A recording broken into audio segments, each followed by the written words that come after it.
Hello friends, स्वागत है आपको ओपन सीक्रेट पे। हमारा देश भारतवर्ष ना जाने कितने अनजाने राज को अपने गर्भ में छुपा के रखे हैं सदियों से। आज हम विज्ञान में कितने भी ऊंचाई पर पहुंच जाए, लेकिन धरती पे आज भी ऐसे बहुत सारे राज हैं जो काल की गहराइयों में दबे पड़े हैं। आज हम ऐसे ही एक राज के ऊपर से पर्दा हटाने की कोशिश करेंगे। आपको थंबनेल से पता चल ही गया होगा कि आज हम स्केलेटन लेक के बारे में बात करने वाले हैं। ये इंडिया में उत्तराखंड राज्य के चमोली जिले के दीवाल ब्लॉक में स्थित है। ये ग्लेशियर से बना एक लेक है जिसकी असली नाम रूपकुंड है, लेकिन कंकालों की ढेर पाए जाने की वजह से ये मिस्ट्री लेक या स्केलेटन लेक के नाम से जानने लगा। ये झील समुद्र तट से 16,470 फीट की ऊंचाई में स्थित है। इसकी गहराई 9.8 फीट है और ये 150 फीट की बैस और 500 फीट की परिधियों में फैला हुआ है। माना जाता है कि एक बार भगवान शिव और माता नंदा देवी वहां से गुजर रहे थे। तभी नंदा देवी को बहुत प्यास लगी और उसने महादेव से ये बात कही। तब महादेव ने अपनी त्रिशूल फेंककर इस झील का निर्माण किया। ऐसे इस झील की निर्माण हुई। पानी पीते हुए मां नंदा को उस कुंड में अपना चेहरा दिखा तो उन्हें ये कुंड बहुत भा गई। तब से ही इस कुंड को रूपकुंड कहा जाने लगा। ऐसे इस झील का नाम रूपकुंड पड़ा। स्थानीय लोक कथा, लोकगीत और जागरों में भी इस रहस्यमय झील की जिक्र है। यहाँ के स्थानीय श्रद्धालु रूपकुंड में पूजा अर्चना के लिए आते हैं। एक लोक कथा के अनुसार एक बार नंदा देवी के रोष के कारण कनौज में भयंकर अकाल पड़ा, तो राजा यशधवल ने नंदा देवी की मनौती की और ये अपने राज्य से नंदा देवी राजजात के लिए सदल बल प्रस्थान किया। लेकिन गढ़वाल हिमालय के इस पावन क्षेत्र की धार्मिक यात्रा के नियमों एवं मर्यादाओं का पालन नहीं किया। राजा यशधवल अपनी गर्भवती रानी और दासदासियों के साथ त्रिशूली पर्वत होते हुए नंदा देवी मार्ग पर स्थित रूपकुंड में पहुंचा। लेकिन नंदा देवी की नाराज होने से रास्ते में अचानक भयंकर बारिश होने लगी। राजा अपने परिवार सहित उस बर्फीले तूफान में फंस गए और सभी दबकर मर गए। लोगों के अनुसार 7 दशकों के बाद आज भी उन्हीं लोगों के नरकंकाल यहाँ से मिल रहे हैं। झील के अंदर और आसपास कई कंकाल यूं ही बिखरे पड़े हैं, इसलिए इसे कंकालों वाले झील भी कहा जाता है। जब झील की बर्फ पिघल जाते हैं तब उसकी अंदर की कंकाल पानी की ऊपर से भी दिखाई देती है। देश ही नहीं, विदेशी पर्यटकों के बीच भी इस रूपकुंड में मौजूद हजारों नरकंकालों का रहस्य अबूझ पहेली बना हुआ है।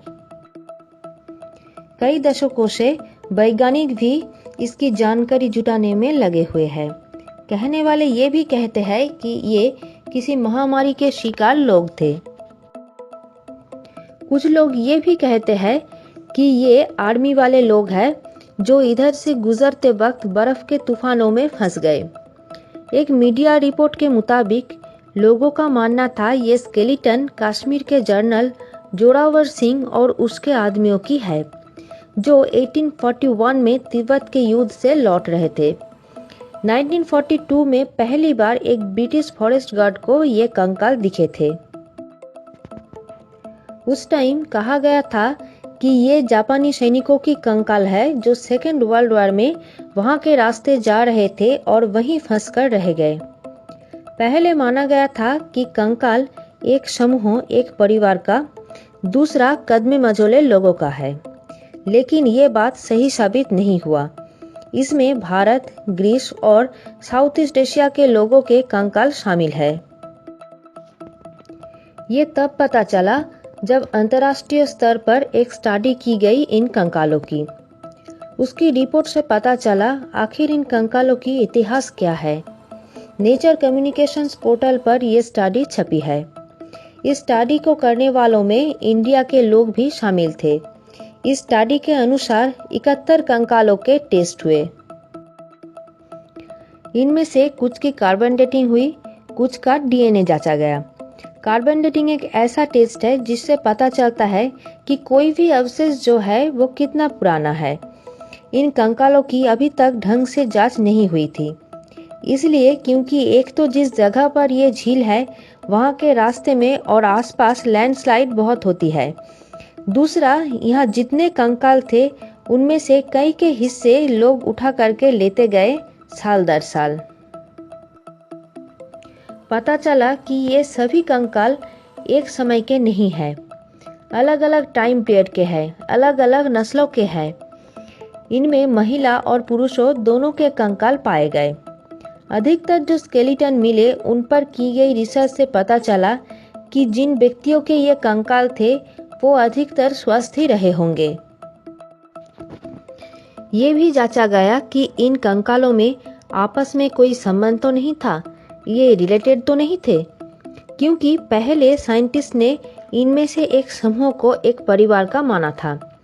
रिसर्च में मिले डेटा से ये बात साफ हो गई कि ये लोग परिवारों का हिस्सा नहीं रहे होंगे, क्योंकि इनके डीएनए के बीच समानता वाला कारक नहीं पाया गया, रिपोर्ट के अनुसार जो स्टडी की गई है उनके हिसाब से। जांच में इन कंकालों में कोई बैक्टीरिया या बीमारी पैदा करने वाली कीटाणुओं के अवशेष नहीं मिले। इसका मतलब ये कि चांसेस काफ़ी है कि इनकी मौत की वजह महामारी नहीं थी।